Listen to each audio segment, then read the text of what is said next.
بسم الله الرحمن الرحيم. سبحانك اللهم ربنا لا علم لنا إلا ما علمتنا إنك أنت العليم الحكيم، وتب علينا إنك أنت التواب الرحيم، وتقبل منا إنك أنت السميع العليم، وعلمنا من لدنك علما نافعا يا ذا الجلال والإكرام. اللهم افتح لنا حكمتك وانصر علينا رحمتك يا ذا الجلال والإكرام. ربي زدنا علما ووسع في رزقنا، وبارك لنا فيما رزقتنا، واجعلنا محبوبا في عبادك وعزيزا في عينهم، واجعلنا وجيها في الدنيا والآخرة ومن المقربين يا كاثر الأواب يا حسن الفعال يا قائما بلا زوال يا مبدئا بلا مثال، فلك الحمد والمحنة والشرف على كل حال. لهم الفاتحة. أعوذ بالله من الشيطان الرجيم. بسم الله الرحمن الرحيم. الحمد لله رب العالمين الرحمن الرحيم مالك يوم الدين، إياك نعبد وإياك نستعين، اهدنا الصراط المستقيم صراط الذين أنعمت عليهم غير المغضوب عليهم ولا الضالين.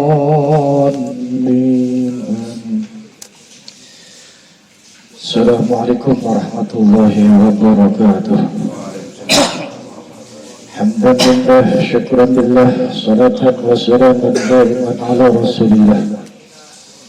Qala ta'ala fi kitabillah, a'udzu billahi minasy syaithanir rajim. Bismillahirrahmanirrahim.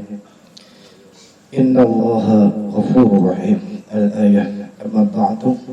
فقبلتك بوسع قبول وختمت على مفهمك بفخر الرسول وتطوعني بأيز ما أقول الله أكبر. صدق الله العظيم.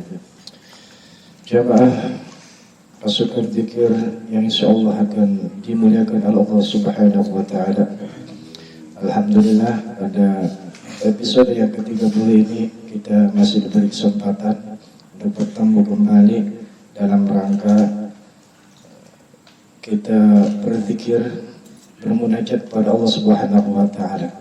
Semoga dengan ini Allah Subhanahu wa taala melimpahkan banyak kebaikan untuk kita semua. Amin ya rabbal alamin.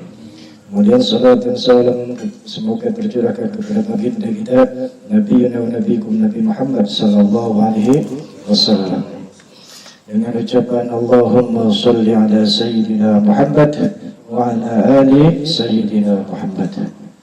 Tadi banyak sekali ilmu yang sudah kita dapatkan dari guru kita. Semoga apa yang didapatkan tadi bisa diamalkan dalam kehidupan sehari-hari. Kemudian kita lanjutkan, waktunya mungkin hanya 30 menit, tapi insya Allah 30 menit ini akan diisi dengan banyak sekali manfaat ataupun faedah di dalamnya.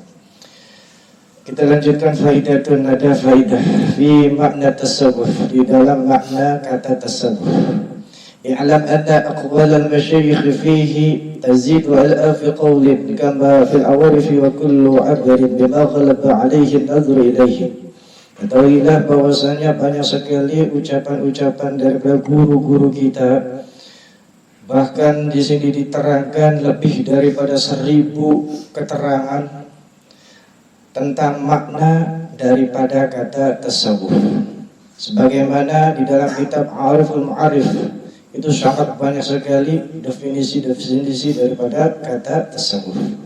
Paling tidak yang namanya tasawuf itu biasanya siapa yang mengungkapkan, jelas itu akan berbeda karena ditelisik daripada situasi dan kondisi, mungkin daripada zaman dan lain sebagainya, sehingga wilayah juga bisa menjadikan pandangan itu bisa berbeda. Makanya kullu abarin bima ghalaba alaihi nadru ilaihi, setiap ibarat itu nanti ya perspektifnya itu disesuaikan dengan siapa yang melihat.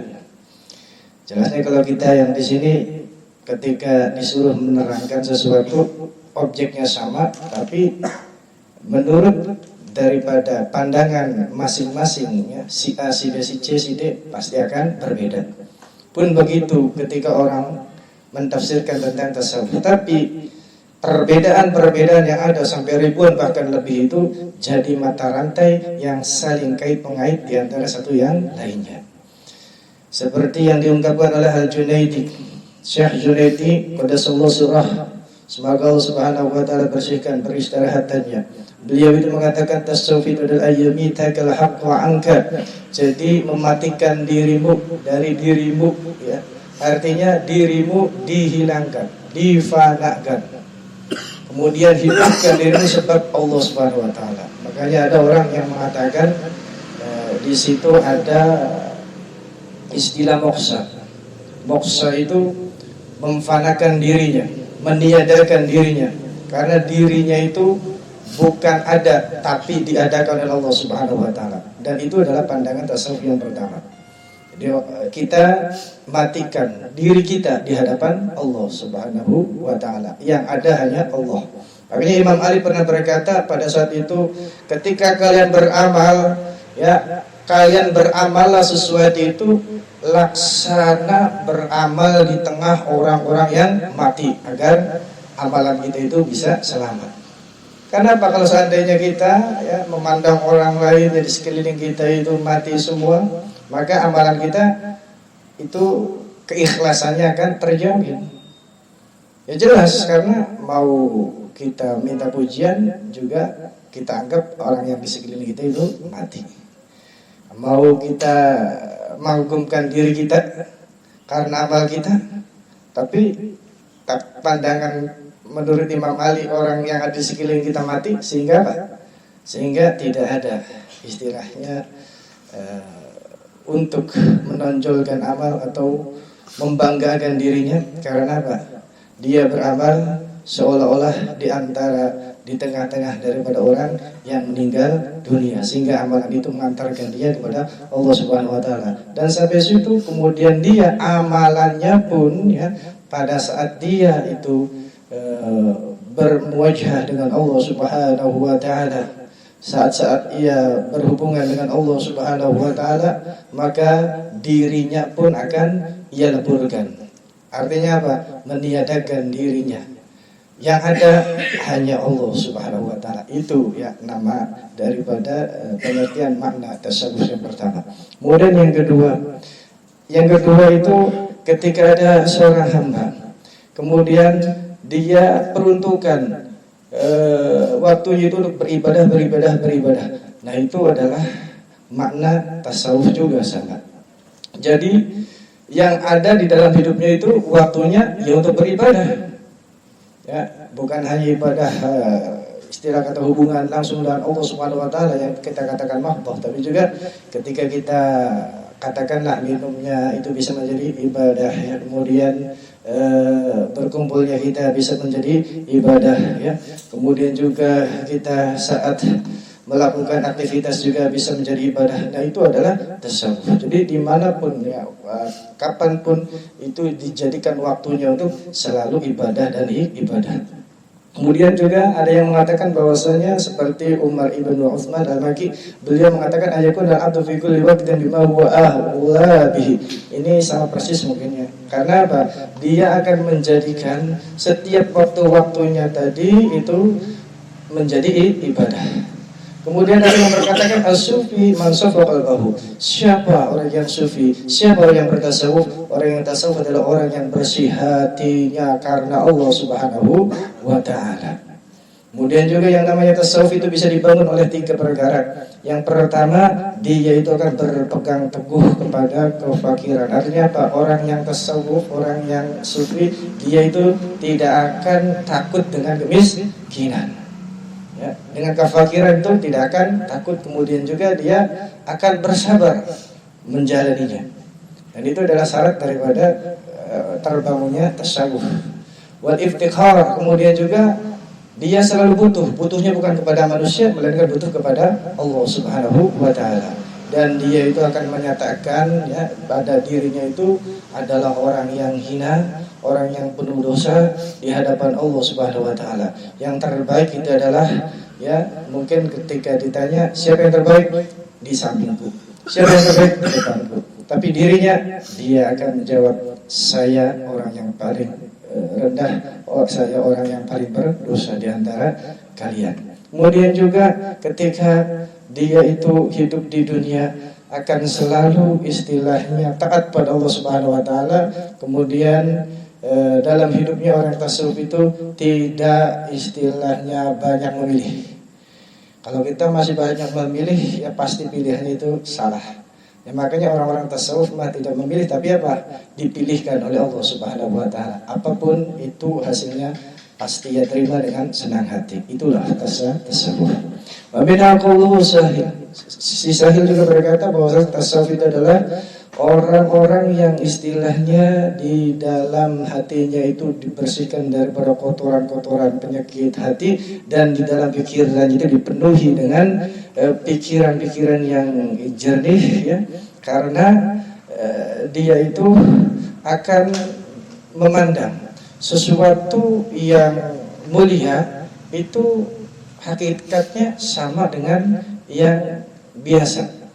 Seperti misal ada orang yang di hadapannya ada bongkahan bata, ada emas. Orang tasawuf akan memandang emas itu sama dengan batu bata. Tapi kalau kita, ya mungkin, ya batu bata ya rendah, emas berharga. Nah, makanya orang bertasawuf itu artinya dengan kata lain tidak mata duitan, tidak istilahnya gandrung cinta kepada materi. Karena apa? Memandang uang sama dengan kertas, artinya begitu. Nah, kalau kita, ya uang berharga, berarti masih belum tasawuf. Ya, karena apa? Orang tasawuf memandang duit sama dengan kertas biasa. Ya, makanya tidak mengagungkan harta. Dengan adanya harta dia mudah berbagi, karena tadi sama dengan kertas yang dia miliki gitu. Bismillahirrahmanirrahim. Kemudian terakhir, idza dalilun ala tariqi ilal ilahi illa mutabi'atur rasul mukammilah. Jikalau tidak ada jalan petunjuk, ya, menuju kepada Allah Subhanahu wa taala itu kecuali mengikuti daripada sunnahnya Nabi Muhammad sallallahu alaihi wasallam. Jadi tidak ada jalan menuju kepada Allah Subhanahu wa taala itu kecuali dengan mengikuti sunnah Nabi yang tadi sudah jelaskan banyak sekali, ya. Mulai ya dari istilahnya Nabi Muhammad Shallallahu Alaihi Wasallam diceritakan tentang sangat kasih sayangnya kepada manusia dan lain sebagainya. Makanya di dalam halnya, keadaannya, di dalam perbuatannya, di dalam ucapannya, maka kita ikuti dan jadilah kita pengikut yang setia. La ta'dilan, janganlah kita bosan-bosan mengikuti daripada sunnahnya Nabi Muhammad sallallahu alaihi wasallam. Karena qul in kuntum tuhibbunallah, jika engkau itu cinta kepada Allah Subhanahu wa taala, fattabi'uni, maka ikutilah aku, ya. Akunya itu Nabi, yuhibbukumullah, maka engkau itu akan dicintai Allah, wa yaghfir lakum, dan engkau akan diampuni Allah Subhanahu wa taala dzunubakum, yakni dosa-dosa kalian. Makanya segala sesuatu kebaikan dan kebaikan yang ada di dunia ini, ya, adalah ketika kita mengikuti Nabi.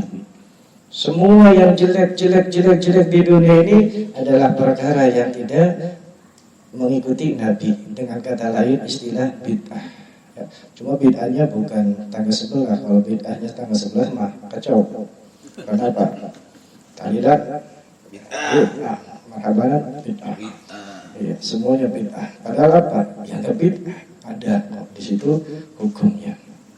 Wa idza arafta dzalika fatatabbi anna aqwalahu, maka kita ikuti tadi, ya, tingkah lakunya Nabi, perbuatannya Nabi, kemudian ucapan-ucapannya Nabi yang nanti akan menjadikan sumber kebaikan kita.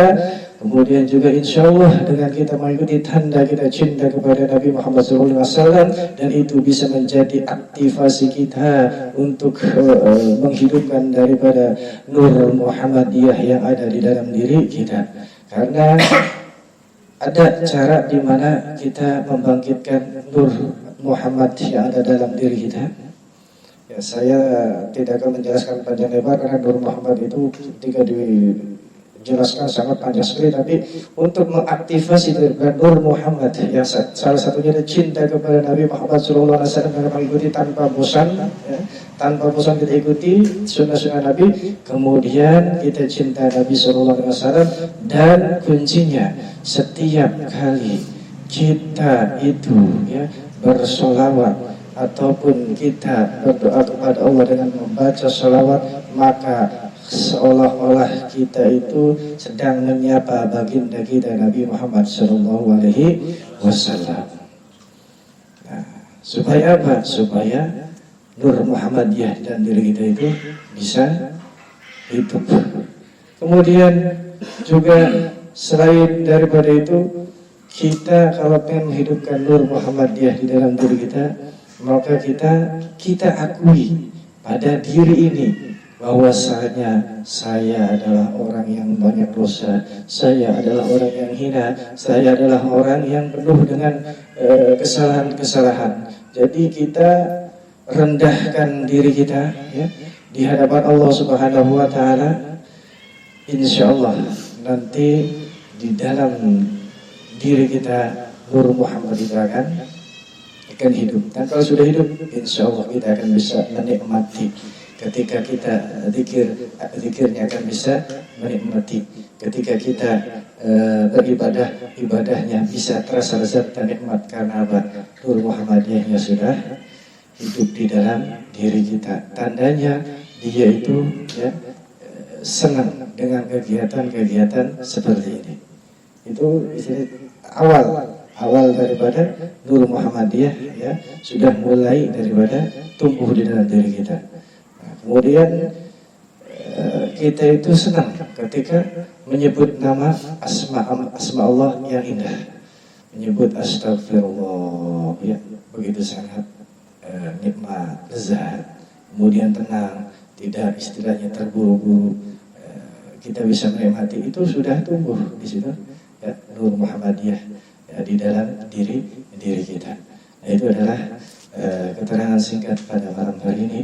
Semoga kita bisa mengambil manfaatnya. Jadi kalau kita pengen bertasawuf ya, maka jadilah orang yang terus mengikuti sunnahnya Nabi. Dengan kita mengikuti sunnahnya Nabi, insya Allah akan bisa menghidupkan daripada Nur Muhammadiyah yang ada di diri kita. Yang hakikatnya Nur Muhammadiyah itu adalah yang suka menyebut nama Allah Subhanahu wa taala tanpa ada bosan-bosannya. A'udzubillahi minasyaitonir rajim.